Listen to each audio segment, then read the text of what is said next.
Hello, Cancer Rising, and welcome to your astrology and tarot forecast for this full moon in Aquarius, which will perfect on August 19th, Monday, August 19th. If you're new to the channel, welcome. My name is Lisa Merrifield. I'm with Trails Edge Astrology, and my mission here is to help busy people make informed, good decisions by providing some grounded, practical advice to help you connect with the astrological climate. Um, these readings are general, of course, um, but I do personal readings. So if you are interested in having something more specific, the link to my website is in the show notes. So feel free to hop over there. If you like this format, I do offer a subscription or membership, which will open in November, which will give you a reading like this for 12 months in a row. So I do something specific, or yeah, something specific to your birth chart and email it to you each month. So if you like that, that is an option. Keep watching my channel and I will give you more information about how to access that. And last but not least, if you would, please like, subscribe, comment, and share. I'm reasonably new, reasonably small content creator. So any help you can give me in building this channel and sharing my message is very much appreciated. All right, let's dive into talking about how this energy is going to show up for you as a Cancer rising. And I'm going to pull up the chart over here. Let me pause for a second and get that pulled up. Oh, sorry about that. Usually I have it pulled up in advance, but I didn't this morning. Anyway, so we have this full moon on Monday, August 19th, and there's just a ton of energy around it, which is why I felt like it was important to come on and do some specific readings for this weekend and the energy around this full moon because it's just a lot. So every year we have a full moon in Aquarius, and it always happens in August, in July or August, when the sun is in Leo and the moon is in Aquarius. And let me move my microphone over. And for you as a Cancer rising, it always has something to do with money. There's always some money or resources or values or your self worth, those kinds of things, like how you spend your time, treasures, and talents. There's always the full moon in Leo, or I'm sorry, the full moon in Aquarius always has imparts some wisdom in that area of your life.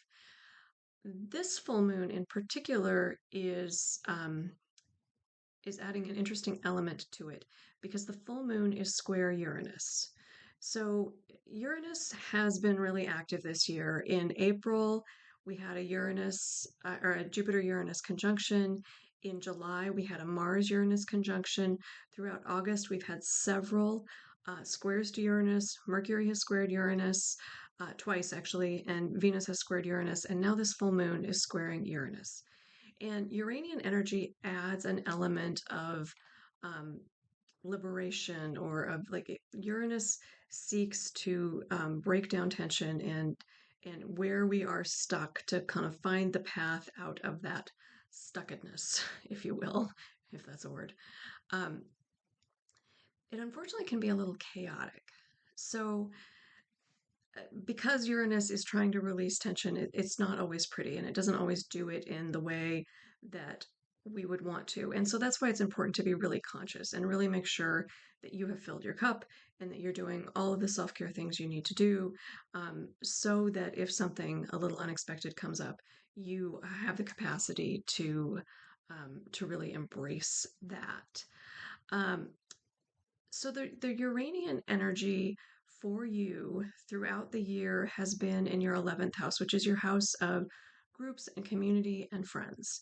And so there's been some impetus to change how you relate to people. And with this full moon, there's something about how you spend your time, treasures, and talents just in general, like what money looks like in general, and then something with groups. So I would expect that this full moon will bring up or illuminate some piece of that story that I would guess it's not totally unknown. I would guess that it has come up through the spring and summer But there might be a piece of it that you need to address, or something that you haven't wanted to look at, or what comes to me is like with grief, how you think you've dealt with something, you think that you've worked through whatever it is, and then somebody says something or you see something, and then that feeling comes flooding back. And so, it could be something like that. But I suspect that all of us will have some kind of ripple effect from this moon, some kind of surprise, or change, or something that happens that's different than we would expect. Um, it will the impact will largely depend on what else you've got in these houses in your chart, in the signs of Taurus, Leo, or Aquarius. um, how that shows up for you. That if you have placements around 27 degrees, you'll see it more strongly. If you don't, it might just be kind of a more um, a low burn effect, or you might see it in people around you and it will have an impact on you. So that's one piece of this full moon. The full moon is square Uranus. That's a big deal in and of itself. But I think um, the larger impact, or longer term impact, that we're going to feel from this full moon is that the fact that a T square is forming, and T squares are tense aspects between planets at 3 points. So we have Venus opposite Saturn, all squaring Mars and Jupiter. So Mars and Jupiter just met in Gemini, and Venus is in Virgo, Saturn is in Pisces. So all of those planets are in this tense conversation with each other. And I'm not going to tease out all of the aspects for you, but I do want to talk about, in particular, the Jupiter Saturn square piece of this. And the reason I want to talk about that is because this is a 20-year cycle. So this is an open invitation to to build some structures. So Jupiter and Saturn come together every 20 years. And the last time they came together was in December of 2020 at 0 degrees of Aquarius. And if you follow astrology, you know that Pluto is at 0 degrees of Aquarius right now. So there's some that's a sensitive point. When other planets hit those points, it's a sensitive point. And so there's some real turning and transformation happening in that Aquarian part of your chart. And for you, that is where the full moon will illuminate. So there's something about your intertwinement with other people. Um, it's in the eighth house for you. And so we talk about that as sometimes your partner's money, or things like mortgages or debts, or, any of those things where you're intertwined and you're vulnerable because of some kind of karmic connection, or literal connection, like a mortgage. So, so there's some transformation happening in that part of your life um, that started in December of 2020. And when Jupiter and Uranus come together, I think of it like a balloon. So Jupiter and Uranus are both our planets of structure. Um, I'm sorry, I said Jupiter and Uranus. Jupiter and Saturn are our planets of structure, and they come together every 20 years. They came together in December of 2020. Um, so think of it like a balloon. So um, the latex, or the mylar, whatever kind of balloon you have, is the Saturnian piece. So it's the physical form, um, and it can move and expand, but it can only go so far. But you need that form in order to have a balloon. Like, you need the physical structure. And Jupiter is the air that we blow into it that expands, that puts that lets that balloon become whatever shape it's going to be, however big or small you want it to be. So yeah, the physical structure is the latex, and then the Jupiter energy is the air to blow it up. You need both. So one of the particularly interesting things about this 2020 Jupiter Saturn conjunction is that prior to 2020, for the past 200 years, Jupiter and Saturn had been meeting in Earth signs. So they had been working on that physical structure, on the latex of the balloon. Um, so over the last 200 years, we've seen the Industrial Revolution. We've seen real changes in how we think about wealth and how we think about, what cars we need, what houses we need, how, how we save for retirement, all of those kind of like structural material um, kinds of things. So that's what we've been working on structurally as a society and in our own lives. And starting in December of 2020, the next 200 years of Jupiter Saturn conjunctions will happen in air signs. And so the thought is that they will really be about information, about how we communicate, about how we connect with words and ideas, just about the words and ideas, how we even conceive of things. And so that's a real shift. So that it's a powerful point. It was a powerful conjunction in 2020, and and it's being um, activated um, by Pluto sitting right on that spot. So fast forward to now. And right now we have Jupiter squaring Saturn. So Jupiter has moved to the point where Jupiter and Saturn are now not conjunct, but in a tense aspect. They are in a relationship that causes us um, to reevaluate, to adaptively manage, to look at what we built so far in this cycle. So since December of 2020 until now, what have we built so far? What do we need to change? What do we need to think about differently? How do we need to adaptively manage? Sometimes these squares are called a crisis point. So, so again, depending on what you have in the early degrees of Aquarius, um, what you have in Gemini, and what you have in Pisces, that this, the tangible impact in your life can expand or contract depending on what that is. But we're definitely seeing it with AI and ChatGTP and all of those kinds of things, coming into our consciousness, like lots of different ideas, lots of different expressions coming up for us. Um, but in some way, this is impacting your life, and there is an invitation with this full moon to really work on what you need to adapt in this 20-year cycle to help you make sure you get to where you need to go. So, so this Jupiter Saturn square is actually not a one and done. The first Jupiter Saturn square is on the 19th, co-present with the full moon, but it will meet 3 more times. So there will be 3 more touch points over the next year that will allow you to, to step into this, into whatever it is you need to adaptively manage, whatever it is you need to shift or change in order to take the next steps forward. So that's what I'm actually going to pull cards on today. This full moon is a lot. There's a ton of aspects, ton of energy.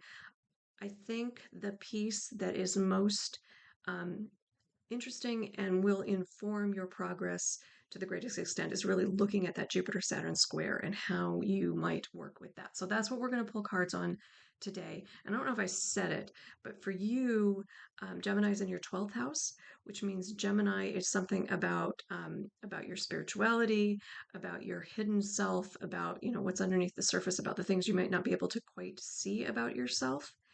And Saturn is in your 9th house, which is about expansion of ideas and the higher mind, and really, it could be about going back to school, or it could be about taking a new job, somehow changing up the structures that allow you to expand your thoughts. So that's how this is hitting for you. So it's probably, I would guess, there's some spiritual component to whatever is going on with this. The Jupiter Saturn conjunction was in that space where you were being asked to think about how you're vulnerable with other people, how you connect with other people, and now we've moved on to a place of asking, you know, what are what philosophically do I need to believe and to step into in order to really figure out how I can intertwine in a really powerful kind of way. So, all right, I'm going to pause. Well, let me tell you what we're using. We are reading from the Mind's Eye Tarot today by Olivia Rose. And let me pause and pull some cards, and I'll be right back. All right, I am back. An interesting card. So we're pulling 5 cards today to look at yeah, what you're being asked to adjust over the next year in order to really step into this 20-year cycle. All right. So what have you manifested since Jupiter and Saturn came together at 0 degrees of Aquarius in December of 2020? And you got the Four of Swords. And the Four of Swords is a card of healing. So it's resting in order to heal. So which is interesting with this energy happening in your 8th house, um, and the Jupiterian energy happening in your 12th house, because those are places where sometimes we're asked to stop and pause and heal. And so I think there has been an invitation to to rest and to maybe not push forward as quickly as some of the other signs are being asked to push forward, but really to stop and let yourself heal, let yourself mend from whatever has happened, whatever has gone on in the past. Um, you've had as a Cancer rising, you have had Pluto in your house of relationships since about 2008. So I suspect, and again, depending on what kind of energy you have in that part of your chart, I suspect that you have been doing a lot of work on relationships over the last 15 years, and this in the beginning of this next cycle, this next Jupiter Uranus cycle. There's something about rest. There's something about healing. There's something about, doing the inner work and not pushing forward too quickly, but just letting yourself heal, letting yourself become whole so that you can become karmically intertwined with the people who may be coming into your life. But yeah, definitely a card of rest and healing. So that's, I would guess, what you've been doing in some respect since December of 2020. All right, what do you need to see at this point? So with this square, what do you need to see to move on? And you got the Page of Cups.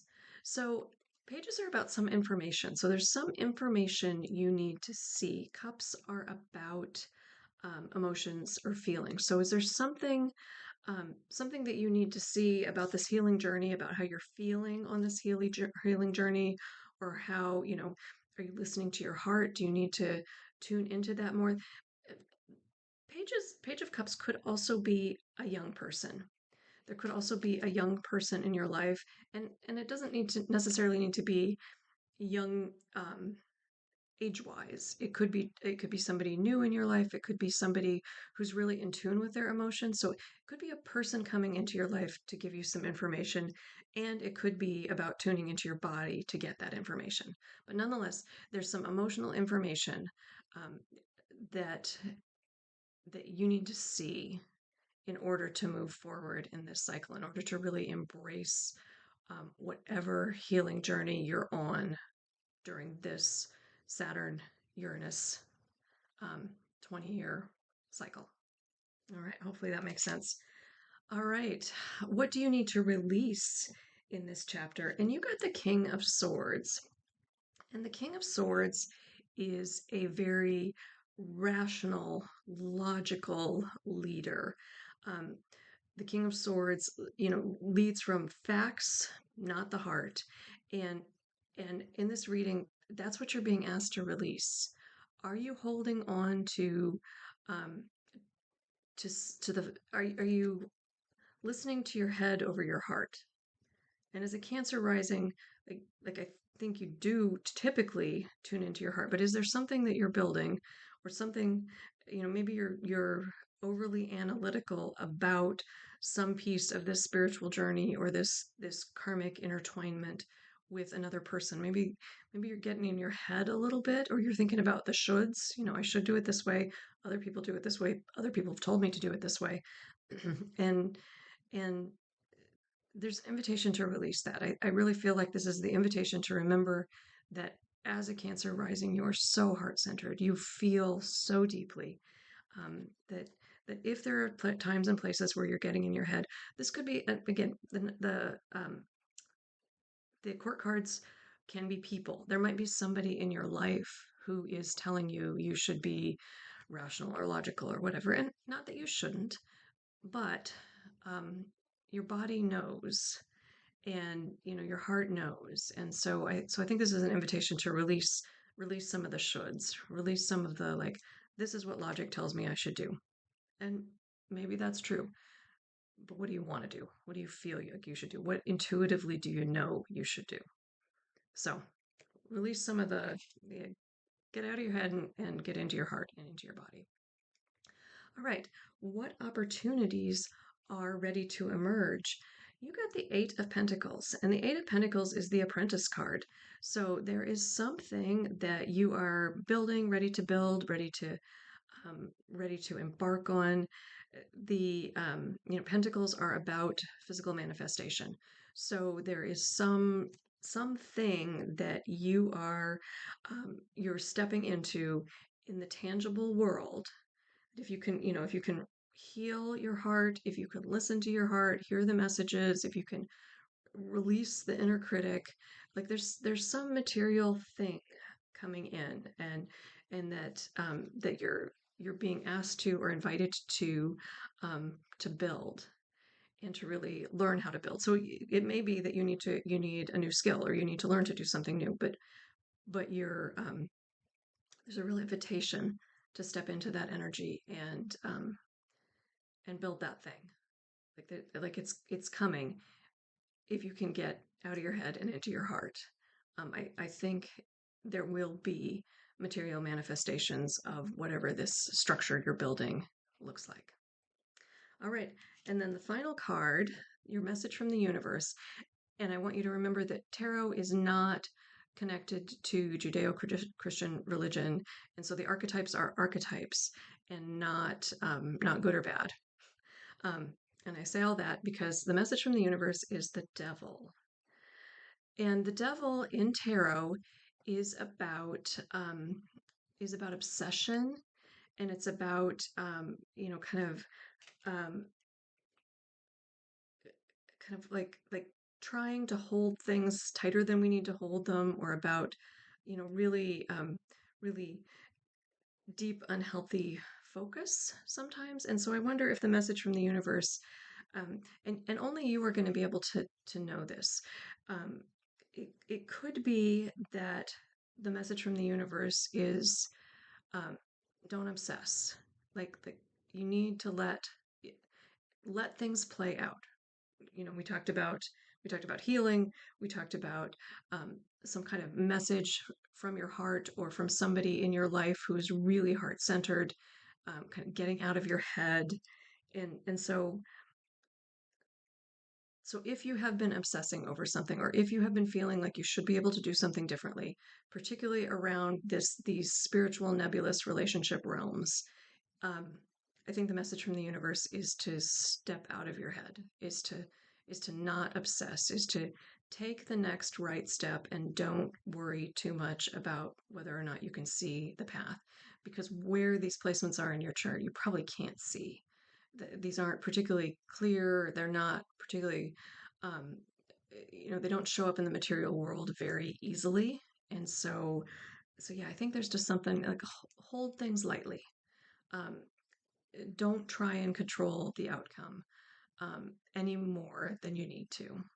So I'm feeling like that's the message from the universe. Like have a light grip on whatever it is you're trying to build, or whatever relationship materials you're trying to step into, and see how things play out, particularly over the next year as we're adjusting.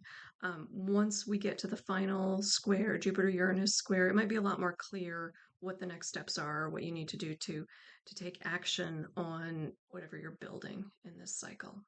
But for now, I think hold on to it lightly, and don't get caught in the I should game. Don't should on yourself. All right, with that, I'm going to stop. Um, if you haven't, please like, subscribe, um, comment, share, anything you are willing to do to help this channel grow. I greatly appreciate. And yeah, let me know how the energy is showing up for you. I will talk to you soon.